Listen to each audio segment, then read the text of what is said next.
नमस्कार, HBNN में आपका स्वागत है और अब देखिए खास खबर।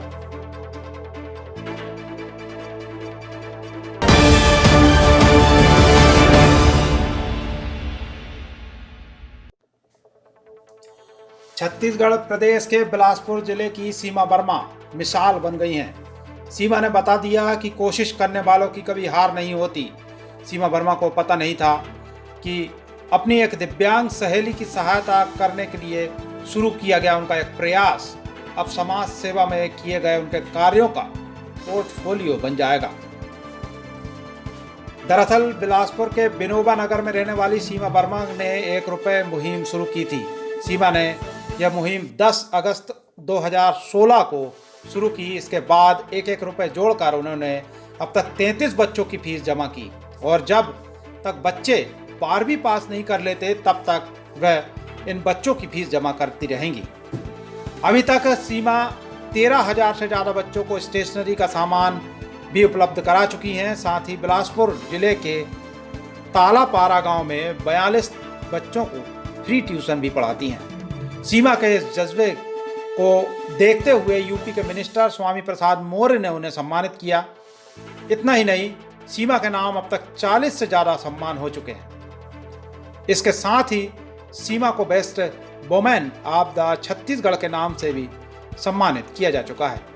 सीमा के पिता कोल फील्ड में हैं, उनकी माता हाउसवाइफ हैं, उनके पिता इंडियन आर्मी में हैं। आइए बताते हैं कैसे उनकी समाज सेवा की यात्रा शुरू हुई।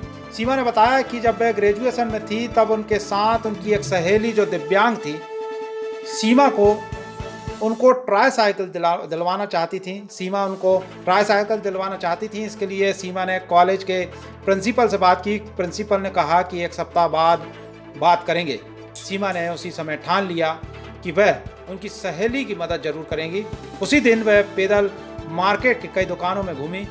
किसी ने कहा यहाँ नहीं मिलेगा, किसी ने कहा 35,000 रुपये में मिलेगा पर दिल्ली से मंगाना पड़ेगा, 15 दिन से 1 महीने तक लग जाएगा। इसके बाद सीमा एक पंचर बनाने वाले की दुकान पर पहुंची। उनसे पूछा कि इन सब दुकानों के अलावा कोई साइकिल स्टोर है। पंचर बनाने वाले ने पूछा कि आपको क्या चाहिए। सीमा ने बताया कि उनकी दिव्यांग दोस्त को बैटरी से चलने वाली ट्राईसाइकिल चाहिए। पंचर बनाने वाले ने मजाकिया लहजे में पूछा, आप कौन सी क्लास में हैं? सीमा ने बताया ग्रेजुएशन लास्ट ईयर में वह पढ़ती हैं। पंचर बनाने वाले ने बोला कि क्या आपको नहीं पता कि सरकार यह फ्री में उपलब्ध कराती है? इस पर सीमा ने हैरान होते हुए तुरंत पूछा कि क्या करना पड़ेगा। पंचर वाले ने बताया कि जिला पुनर्वास केंद्र जाना पड़ेगा, डॉक्यूमेंट्स जमा करना होगा, 8-10 महीने लग जाएंगे। सीमा ने पूछा और कोई रास्ता है? पंचर वाले ने बताया कि कमिश्नर के पास जाइए, हो सकता है 1 महीने के अंदर आपको साइकिल मिल जाए। सीमा तुरंत कमिश्नर के पास गई और दूसरे दिन ही उनकी सहेली को ट्राईसाइकिल मिल गई। इस एक प्रयास ने सीमा के आत्मविश्वास को इतना बढ़ा दिया कि वे फिर समाज सेवा की ओर अग्रसर हो गई और लगातार अब वे समाज सेवा के क्षेत्र में आगे बढ़ती जा रही हैं।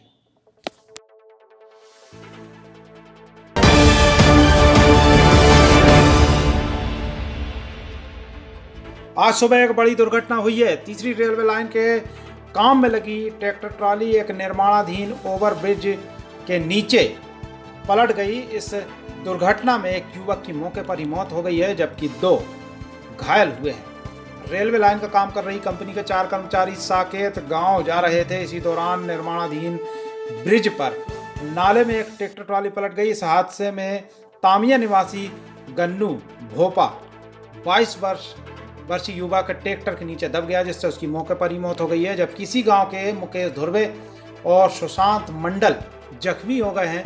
इन्हीं के साथ ट्रैक्टर पर सवार संतोष चौधरी हादसा होते ही भाग गया है। पुलिस ने ट्रैक्टर चालक के खिलाफ मामला दर्ज कर लिया है।